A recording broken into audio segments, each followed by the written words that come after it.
Welcome to Suman TV. నేను మీ నవీన్. ఆడాళ్ళు మీకు జోహార్లు అనేవాళ్ళు ఒకప్పుడు, కానీ ఇప్పుడు ఆడాళ్ళు మీ మోకాళ్ళు జాగ్రత్త అంటున్నారు డాక్టర్ చేతన్ రాజు గారు. నిత్య జీవితంలో మహిళలు చేసే చిన్న చిన్న మిస్టేక్ల వల్లే వాళ్ళకి మోకాళ్ళ నొప్పులు వస్తున్నాయి, వాళ్ళ మోకాళ్ళలో గుజ్జు అరిగిపోతుంది అని చెప్తున్నారు celebrity homeopathy expert doctor Chetan Raju గారు. అసలు వాళ్ళు ఎలాంటి తప్పులు చేస్తున్నారు, వాటికి మరి సర్జరీ వరకు వెళ్ళే అవకాశం ఉందా, లేకపోతే హోమియోలోని ది బెస్ట్ మెడిసిన్స్ ఉన్నాయని సార్ని అడిగి తెలుసుకుందాం. మరి ఇంకెందుకు ఆలస్యం? హాయ్ సార్, నమస్తే అండి. నమస్తే sir. Sir, first of all మీకు వచ్చేసేసి థ్యాంక్స్ చెప్పాలి. ఎందుకంటే ఈ వీడియో చూసి ఎవరైనా సరే సార్ని కన్సల్ట్ అయితే కన్సల్టేషన్ ఫీ లేకుండానే వాళ్ళకి ఉన్న ప్రాబ్లం గురించి చెప్పే విధంగా ఉంటుంది. సో ఇప్పుడు ఇంట్రొడక్షన్లో చెప్పినట్టుగా మహిళల్లో మోకాళ్ళ నొప్పులు ఈ మధ్య ఎక్కువ అయిపోయాయి. నిత్య జీవితంలో వాళ్ళు చేసే మిస్టేక్లు ఏంటి సార్ అసలు? మోకాళ్ళ నొప్పులు మీరు గమనించండి, మహిళల్లోనే ఎక్కువ కనిపిస్తాయి మనకు. ఎస్. ఆడవాళ్ళు మోకాళ్ళ నొప్పులు ఎక్కువ పడడానికి కొన్ని కారణాలు చెప్తాం మీకు. యా. ఇప్పుడు మీరు చూడండి, కొత్త దంపతులు ఉంటారు కదా, వాళ్ళలో ఇద్దరిది వెయిట్ సమానంగా ఉంటుంది ఆల్మోస్ట్. ఓకే. అవునా కదా? ఇప్పుడు పెళ్లి అయినాక ఏం చెప్తారు, అరే ఏంద్రా నువ్వు పెళ్లి అయినాక మస్త్ లావ్ అయినావు, మీ ఆవిడ మంచిగా వండేసి ఇస్తుందా నీకు అనేసి అంటారు. అట్లా కొన్ని ఒక 6 నెలల తర్వాత, ఒక 2-3 ఏళ్ల తర్వాత ఏమవుతుందంటే ఆడోళ్ళది వెయిట్ ఎక్కువ అయిపోతుంది. మీరు గమనించండి. Okay okay. ఎక్కువ బరువు, అతి బరువు ఉండేది ఎక్కువ ఎవరు? ఆడోళ్ళు. కానీ ముఖ్యంగా వాళ్ళు డెలివరీ తర్వాత పెరుగుతూ ఉంటారు సార్. అవును, డెలివరీ తర్వాత పోస్ట్ పార్టమ్ చేంజెస్ వస్తాయి బాడీలో. కానీ చాలా మంది ఇప్పుడు డెలివరీ తర్వాత కూడా మనం డైట్లు కంట్రోల్ చేసుకుంటే బరువు అనేది పెరగదు. కానీ ఇల్లు ఎక్కువ బరువు పెరుగుతారు డెలివరీ తర్వాత. దాని తర్వాత ఏంటంటే థైరాయిడ్ వ్యాధి, ఓకే, దాని తర్వాత బీపీ వ్యాధి. ఇవి 2 కూడా ఆడోళ్ళలో ఎక్కువ ఉంటాయి. థైరాయిడ్ వ్యాధి వస్తే ఏమొస్తుంది? బరువు పెరుగుతుంది. బీపీ వ్యాధి వచ్చిన తర్వాత ఆ మందులకి బరువు పెరుగుతుంది. మళ్ళా ఏమవుతుందంటే ఇది మన బొక్క అనుకోండి, పైన బొక్క కింద బొక్క, ఇదొక బొక్క ఇదొక బొక్క, ఇవి 2 కలిపితే నీ జాయింట్ తయారవుతుంది. ఓకే. ఇప్పుడు నీ జాయింట్ తయారైంది. ప్రతి కాడ మనకు జాయింట్లు ఉంటాయి. ఇప్పుడు మీరు అందరు ఒక పని చేయండి, ఎవరైతే ఈ వీడియో ఆడోళ్ళు కానీ మగోళ్ళు కానీ ఒక పని చేయండి. చూడండి సార్, ఇప్పుడు మీ చెయ్యి ఇట్లా పెట్టుకోండి, మీ చెయ్యి ఇట్లా పెట్టుకొని ఇట్లా బెండ్ చేయడానికి ట్రై చేయండి. ఇట్లా ఓకే, ఇట్లా ఇట్లా అన్ని జాయింట్లు మంచిగా తిరుగుతున్నాయా లేదా చూసుకోండి. దాని తర్వాత మొత్తం ఫిస్ట్ బంద్ చేయండి ఇట్లా. ఇప్పుడు మీలో చాలా మంది ఒకటి గమనిస్తారు, ఏంటంటే 40 దాటిన వాళ్ళు, 45 దాటిన వాళ్ళు, వాళ్ళకు ఇట్లా అవ్వదు. కొందరికి ఇట్లా అయిపోతుంది డైరెక్ట్, ఇట్లా ఇట్లా బంద్ అవుతుంది. ఇట్లా అన్ని జాయింట్ల కాడ వాళ్ళకు ఫ్రీనెస్ అనేది ఉండదు. ఇది ఎన్నోసార్లు ఎందుకు అవుతుంది? Osteoarthritis, rheumatoid arthritis, vitamin D deficiency. ఆడోళ్ళు ఎక్కువ మంది ఏం పని చేస్తారు మీరు చెప్పండి? వంట పని ఎక్కువ చేస్తారు, ఇంటి కాడ పని చేస్తారు. ఇంకోటి అందరికి ఉన్న అపోహం ఏంటంటే, ఏమైనా పని చేస్తారా, మీరు జాబ్ ఏం చేస్తారు అంటే మనం లేడీస్ ని అడుగుతాం కదా, వాళ్ళ నోట్లకి వెళ్ళైనా వస్తుంది, వాళ్ళ హస్బెండ్ అయినా చెప్తారు ఏం పని చేయరండి, ఏం పని చేయము, ఇంటికాడ ఉంటాం అంటే హౌస్ వైఫ్. హౌస్ వైఫ్ అంటే ఏంది? హౌస్ వైఫ్లు ఏం పని చేస్తారు, బయటికి పోం కదా అని మేమేం పని చేస్తాం అంటే ఏంటంటే వాళ్ళకు చేసే పనికి విలువ ఇస్తలేరు. హెచ్డబ్ల్యూ అంటే హౌస్ వైఫ్ కదా, హెచ్డబ్ల్యూ అంటే హోంవర్క్ కూడా అవుతుంది. అవునా కదా? హెచ్డబ్ల్యూ అంటే హోంవర్క్ కూడా అవుతుంది. అయితే చాలా మంది ఏం అనుకుంటారు, అరే నేను బయటికి పోతా, 18 hours పని చేస్తా, సంపాదిస్తా. ఆడోళ్ళు చేస్తలేరు, మేము సంపాదిస్తలేము అనేసి వాళ్ళకు ఓన్లీ ఏంటంటే శాలరీ ఒకటి రావట్లేదు. కానీ మనలాగానే వాళ్ళు కూడా పని చేస్తున్నారు కాబట్టి ఇల్లు నడుస్తుంది. ఇస్త్రీకి బట్టలు ఎప్పుడు పోతున్నాయి, బాత్రూమ్లు ఎప్పుడు సాఫ్ అవుతున్నాయి, బాసన్లు ఎవరు దోముతుండ్రు, బట్టలు ఎవరు ఉతుకుతుండ్రు, ఇల్లు ఎవరు సాఫ్ చేస్తుండ్రు, అట్లా ఉంటది. ఒక పేషెంట్ కూడా మన దగ్గర వచ్చి ఏమంటున్నారు, సార్ మోకాళ్ళ నొప్పులు ఉన్నాయి, మళ్ళా దానిపైన ఏంటంటే ఆ మేడంకి బీపీ ప్రాబ్లం కూడా ఉంది. ఓకే. ఏజ్ వచ్చేసి 50 ఏండ్లు ఉండే, గ్రేడ్ 3 ఆస్టియోఆర్థరైటిస్ ఉండే. ఏమన్నా డాక్టర్ వాళ్ళు ఆపరేషన్ చేయించుకోండి, మీకు జర నయం ఉంటుంది, నడుస్తారు, పనులు చేసుకుంటారు. నేను ఒక్కటి అడిగిన ఆ మేడంకి, మీకు ఇప్పుడు నడవడానికి వస్తుందా? మొత్తం వీల్ చైర్ మీద పడి ఉన్నారా మన దగ్గర Okay. క్లినిక్కి వచ్చిండ్రు. ఓకే, నడుచుకుంటూ వచ్చారు. నడుచుకుంటూ వచ్చి ఓకే. వస్తుంది ఒక 5 నిమిషాలు నడవంగానే నాకు ఏమైతుందంటే మోకాల్లో నొప్పి స్టార్ట్ అవుతుంది. Yes yes. పడుకున్నప్పుడు ఏమో చిన్న చిన్న పిల్లలు ఉంటారు ఇంట్లో, మన్మళ్ళు మన్మరాళ్ళు ఇద్దరు ఉంటారు, వాళ్ళని కూర్చోబెట్టుకుంటా కాళ్ళ మీద. ఓకే. జ్వరం వాళ్ళకు రిలీఫ్ ఉన్నట్టు.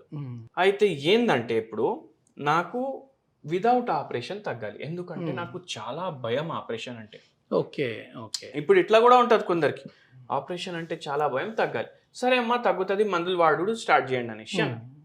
అయితే మనం అడిగినప్పుడు ఏం చెప్పిండ్రంటే, ఇప్పుడు నాకు ఏం టెన్షన్ ఉందంటే మా వేరే బ్రదర్ సిస్టర్లు ఉంటారు కదా, ఆస్తిలో నాకు చీటింగ్ చేసిర్రు బాగా. ఓకే. మంచిగా చీటింగ్ చేసి ఏం చేసిండ్రు అంటే నాకు ఏం రాకుండా చేసిండ్రు, ఇంకా ముగ్గురు మొత్తం పంచుకున్నారు. Okay okay. అయితే ఏంది అంటే ఇప్పుడు నాకు ఆ ఆస్తి నాకు రాలేదు అని కాదు, నా సొంత వాళ్ళు చీటింగ్ చేశారు. చీటింగ్ చేసిండ్రు నాకు. ఓకే. ఆస్తి వచ్చిన అది సెకండరీ. ఇప్పుడు నేను నాకు మా ఆయన చూసుకుంటాడు, నాకు మా ఆయనకి ఏమైనా అయితే నాకు ఎవరు చూసుకుంటారు, నేను ఏమనుకుంటా మొత్తం లైఫ్ ఏమనుకుంటా, అరే మా అన్న చూసుకుంటాడు, మా చెల్లెలు వాళ్ళు చూసుకుంటారు, మా అక్క చూసుకుంటారు. ఇప్పుడు ఏంది, వాళ్ళే లేరు, మా పిల్లలు ఉన్నారు మంచిగా చూసుకుంటారు, కానీ మన బంధువులు కదా వాళ్ళే నాకు ఇట్లా చేసేసరికి నేను తట్టుకోలేకపోయినా. దాంట్లో ఏమైందంటే థైరాయిడ్ ప్రాబ్లం వచ్చింది, బీపీ ప్రాబ్లం వచ్చింది పేషెంట్కి. అట్లనే బరువు పెరిగిండ్రు. ఓకే. బరువు పెరిగినాక ఈ మోకాల్లో ఏదైతే గుజ్జు ఉంటుంది కదా అది పాడవడం స్టార్ట్ అయింది. ఓకే. ఇట్లా పాడై ఇప్పుడు కొద్దిగా నడవగానే మస్తు నొప్పి అయింది. మనం చెప్పినాం, అమ్మ మీకు 2 నెలలకి మందులు ఇస్తాం. 2 నెలలకి మందులు ఇచ్చినాక రేపు పోయి అరే ఏం తగ్గలేదు అని చెప్పొద్దు. ఎందుకంటే పేషెంట్ ఏమో పలాస నుంచి వచ్చిండ్రు. ఓకే. పలాస నుంచి వచ్చిండ్రు పేషెంట్, ఏం తగ్గలేదు అని ఫోన్ చేసి చెప్పొద్దు. 2 నెలలు కళ్ళు మూసుకొని మందులు వేసుకోవాలి టైంకి, ఇంతనే ఉండాలి. అయితే ఏంటంటే 2 నెలల తర్వాతనే మీరు ఆలోచించాలి నాకు ఎంత తగ్గింది. అవును. 2 నెలల తర్వాత రావాలి, మళ్ళీ రావాలా ఇంత దూరం అనేసి. అయ్యా మళ్ళీ తగ్గాలంటే రావాలి కదమ్మా అనేసి అన్నాం మనం. అయితే ఏంటంటే 2 మంత్స్ తర్వాత వచ్చి సార్ నాకు 50% నొప్పులు తగ్గినాయి. ఇప్పుడు మా ఆయనకు ఛాయ్ కావాలంటే ఛాయ్ వండేసి ఇస్తున్నా, ఇప్పుడు ఏమైనా మా కోడలికి కూడా హెల్ప్ కావాలంటే చేయగలుగుతున్నా. ఇంతకుముందు ఏముంటుండే అంటే అరే ఏం చేయలేకపోతున్నా నేను, నా ఏజ్ ఎంత అనేసి 50 ఏండ్లు నాకు, ఇదే ఏజ్ లా నేను కోడలికి సహకరించకపోతే ఏంది ఇంకా అనేసి అన్నారు. అయితే అట్లా జర కోడలికి కూడా హెల్ప్ చేస్తున్నా. ఒక 7 మంత్స్ తర్వాత నొప్పులు 90% వెళ్ళిపోయినాయి, కొద్దిగా నొప్పులు మిగిలినాయి.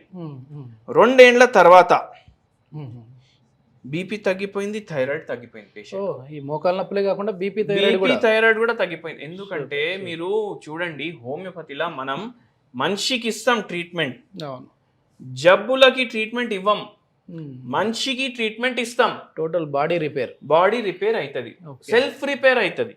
ఇంకో విచిత్రం నేను చెప్తాను మీకు. ఇప్పుడు ఈ పేషెంట్కి ఏం అలవాటు ఉండే అంటే టిఫిన్ తింటాం కదా, టిఫిన్ ఇంత తింటారు అంటే ఫుల్ తింటారు, లంచ్ ఏమో టైంకి ఉండదు, డిన్నర్ కూడా టైంకి ఉండదు. ఒక్కొక్కసారి లంచ్ 2కి అవుతుంది, ఒక్కొక్కసారి 12 o'clock అవుతుంది, ఒక్కొక్కసారి 4 o'clock అవుతుంది. నేను చెప్పిన ఇట్లా చేయొద్దమ్మా, ఇట్లా చేయొద్దు, టైంకి తినాలి. ఇప్పుడు ట్రైన్ ఉంటుంది, టైంకి పోతేనే కదా మనిషి పోయేది. అట్లనే టైంకి తిండి పోతేనే బాడీ చక్కగా పనిచేస్తుంది. మళ్ళా ఏం చెప్పినామంటే అమ్మకి వారంలో 7 రోజులుంటే 2 పూటలు రోజు అంటే 14 పూటలు రైస్ పికిల్ కంపల్సరీ కావాలి. ఓకే. ఈ పికిళ్ళు ఏడగా ఉంటారంటే బయటికి వెళ్ళి మార్కెట్కి వెళ్ళి తీసుకొని వస్తున్నారు. ఇప్పుడు నాకు అది కూడా చేతనైతే లేదు ఇంట్లో చేసుకోవడానికి. మనం ఏం చెప్పినాం, అరే వారంలో మీరు 4 సార్లు తినండి, వారంలో 4 సార్లు తినండి, మీరు ఒక 2 బుక్కలు పికిల్ కలుపుకొని తినండి. ఈ 2 బుక్కలు పికిల్ కలుపుకొని తినడం వల్ల అది మంచి ప్రీబయోటిక్ కూడా అవుతుంది. ప్రీబయోటిక్ అంటే మన గట్ హెల్త్కి మంచిది అవుతుంది. మళ్ళీ దాంట్లో విటమిన్ సి కూడా ఉంటుంది, మన బొక్కలకి మంచిది విటమిన్ సి. అమ్మ మీకు ఏం తినాలనిపిస్తే తినండి, పోర్షన్ కంట్రోల్ చేసుకొని తినండి. ఇట్లా ఎంత కావాలి ఎంత కాదు, ఎంత అవసరం మనకు అంత. లిమిట్ అట్లా తింటే అది మందులాగా పనిచేస్తుంది, లేకపోతే విషయం లాగా తయారవుతుంది కదా. ఇప్పుడు కారణాలు ఏంది, అందరు ఏమంటారు, వెయిట్ ఎక్కువ ఉండడం, ఒబేసిటీ ఉండడం, బీపీ ఎక్కువ ఉండడం, వేర్ అండ్ టేర్ ఉండడం, ఇది మెడికల్ భాష. ఇప్పుడు నేను నార్మల్ భాషలో చెప్తా. 7-8 గంటలు మీరు కిచెన్లో నిల్చొని పని చేసుడు, కింద కూర్చొని మళ్ళీ సక్లం బుక్లం వేసుకొని అయితే మనం బాసనలు దోమం కదా, ఇట్లా ఆ పొజిషన్ ఉంటుంది. అది ఆ పొజిషన్లో మళ్ళీ ఒక 2 గంటలు కూర్చోవడం, ఇట్లా కూర్చుంటే ఏమవుతాయి మోకాలు, వేర్ అండ్ టేర్ అంటారు దాన్ని. ఎట్లా వాడుకోవాలి అట్లా వాడుకోవాలి. అట్లా కాకుండా ఎట్లా వాడితే మీరు వెయిట్ ఒకటి ఎక్కువ ఉంది, ఆ బరువు మొత్తం పడతానే ఉంది మీ మోకాల మీద, ఏమవుతుంది, స్ట్రెస్ ఉంది ఫుల్. ఇప్పుడు ఒక కేసు గురించి చెప్పినా కదా ఇంతకుముందు, అట్లా ఉంటే ఏమవుతుంది, స్ట్రెస్ ఉంది, నిద్ర చక్కగా లేదు. నిద్ర చక్కగా లేకపోతే జాయింట్కి, మసిల్స్కి, లిగమెంట్స్కి ఎంత ఎక్కువ ప్రెషర్ పడుతుంది. అయితే నిద్ర కూడా చక్కగా ఉండాలి. అట్లా ఉంటే ఇవన్నీ మంచిగా అవుతాయి. ఇన్సోమియా ఉన్న వాళ్ళకి కూడా ఈ నీ పెయిన్స్ వచ్చే అవకాశం. అరే నీ పెయిన్స్ వస్తే చాలా మందికి ఇన్సోమియా స్టార్ట్ అయిపోతుంది. నీ పెయిన్ వల్ల ఇన్సోమియా వచ్చేస్తుంది. ఇన్సోమియా వల్ల కూడా నీ పెయిన్లు వచ్చేస్తాయి. ఓకే. హోమియోపతి మనిషికి పనిచేస్తుంది. ఇట్లా స్పేర్ పార్ట్లు చేసి మనం చెయ్యము. ఓకే, అది హోమియోపతి. రోగానికి కాదు, టోటల్ రోగికి మందు ఇచ్చేసేస్తాం, మందు ఇస్తాం. ఓకే. ఇది మొత్తం మీద ఈ రోజు అయితే మనము మహిళల్లో ఎక్కువగా వచ్చే మోకాల నొప్పుల గురించి అయితే మాట్లాడాం. కానీ నెక్స్ట్ వీడియోలో చిన్న ఏజ్లోనే మోకాల నొప్పులు ఎందుకు వస్తూ ఉన్నాయి, దానికి కావాల్సిన ట్రీట్మెంట్ ఏంటి, అదేవిధంగా ఏ వయసు వారికి ఎన్ని నెలల్లో తగ్గే విధంగా ఉంటుందని చెప్పేసి చేతన్ రాజు గారితో మాట్లాడదాం. మీరు సార్తో డైరెక్ట్గా మాట్లాడాలి, ఏదైనా మీ ప్రాబ్లం గురించి డిస్కస్ చేయాలి అని అంటే కింద కాంటాక్ట్ నెంబర్ అయితే స్క్రోల్ అవుతుంది, మీరు నేరుగా సార్తో మాట్లాడచ్చు. మన వీడియో చూసి కాల్ చేసిన వరకు అయితే కన్సల్టేషన్ ఫీ అయితే ఉండదు. Thank you sir. Thank you sir.